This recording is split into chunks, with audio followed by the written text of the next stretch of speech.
صحت یاب ہو جاتے ہیں، اور جب صحت یاب ہوتے ہیں تو روزہ رکھنے کی بات ہوتی ہے، تو اگر روزہ رکھا جا رہا ہے، حضرت سیدہ نے روزہ رکھا ہے، آپ کی باندھی حضرت سیدہ حضرت حفصہ ہے، انہوں نے بھی روزہ رکھا، اور حضرت مولا علی نے بھی روزہ رکھا ہے، اور روزہ رکھنے کے بعد میں جب افطار کا وقت آتا ہے، آپ جانتے ہیں حضرت مولا علی 3 سا جو لاتے ہیں اور اس کے افطار کا حضرت فاطمہ تیار کرتی ہے، اور تیار کرنے کے بعد میں جو ہی افطاری کا وقت ہوتا ہے، افطار کا ٹائم ہوتا ہے، سامنے افطاری رکھی ہوئی ہے کہ روزہ افطار کیا جائے گا، کہ روزہ افطار کیا جائے، کہ دروازے پر ایک سایہ لاتا ہے اور کہتا ہے میں یتیم ہوں، بھوکا ہوں، مجھے کچھ چاہیے۔ اب غور کیجیے، دن بھر کا بھوکا پیاسا، پیٹ خالی، نہ جو ہے کیا نام منہ میں دانا گیا ہو، نہ پانی گیا ہو، اور پھر بھی حضرت سیدہ طیبہ نے وہ سارا کھانا اٹھا کر کے اہل بیت اطہار کا وہ قافلہ کا کھانا اٹھا کر کے اور اس یتیم کو دے دیتی ہے۔ میرے عزیزان ملت اسلامیہ، پانی سے روزہ افطار کیا جا رہا ہے، پانی سے روزہ افطار کیا جا رہا ہے، پھر روزہ رکھا جا رہا ہے، دوسرے دن روزہ رکھا جا رہا ہے، پھر کچھ تھوڑا انتظام کر کے افطاری کا ٹائم ہوتا ہے، اور افطار کے ٹائم میں پھر ایک سائل آتا ہے اور کہتا ہے میں مسکین ہوں، میں بھوکا ہوں، مجھے کھانا چاہیے۔ پھر وہ افطاری کے ٹائم پہ وہ افطار کا وہ انتظام کیا ہوا سارا کھانا دے دیا جاتا ہے، پھر وہ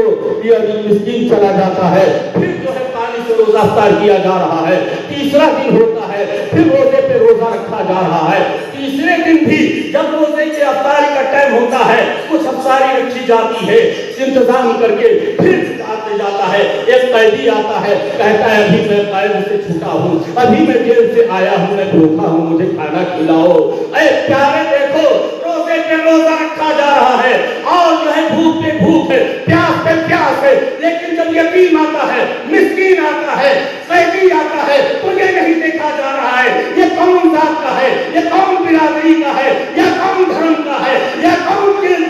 قبیلے کا ہے، یہ دیکھو مانوتا، دیکھو مانوتا کا پہلو دیکھو، اور جب مانوتا آتا ہے تو اللہ تعالیٰ فرماتا ہے وَيُطْعِمُونَ الطَّعَامَ عَلَىٰ حُبِّهِ مِسْكِينًا وَيَتِيمًا وَأَسِيرًا۔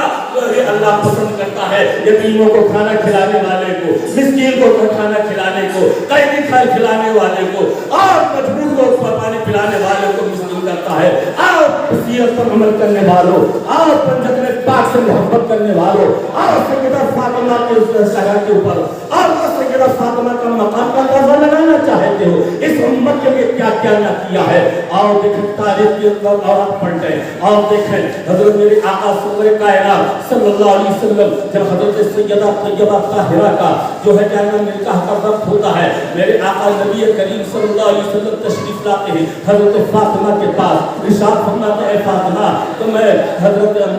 علی سے تمہارا نکاح کرنا چاہتا ہوں، کیا تم اس پہ راضی ہو؟ میرے ماں آقا میرے سیدہ ارشاد کرتی ہے یا رسول اللہ، یا ابو جان، میں راضی تو ہوں نکاح پر، لیکن میرے مہر میں کیا ہوگا؟ حضرت سیدہ فاطمہ کہتی ہے میرے نبی ارشاد فرماتے ہیں 400 درہم۔ حضرت سیدہ فاطمہ عرض کرتی ہے یا رسول اللہ، اے ابا جان، میں نکاح پہ تو راضی ہوں لیکن اس مہر پہ راضی نہیں ہوں۔ میرے عزیزان ملت اسلامیہ، میں حضرت مولا میرے نبی صلی اللہ علیہ وسلم حضرت فاطمہ سے واپس ہونا چاہتے ہیں کہ حضرت جبریل آتے ہیں اور عرض کرتے ہیں یا رسول اللہ، اللہ نے تو فرمایا ہے کہ فاطمہ کے لیے اس دنیا کی جتنی نہریں ہیں اور دریاں ہیں یہ مہر میں دے دی گئی ہے،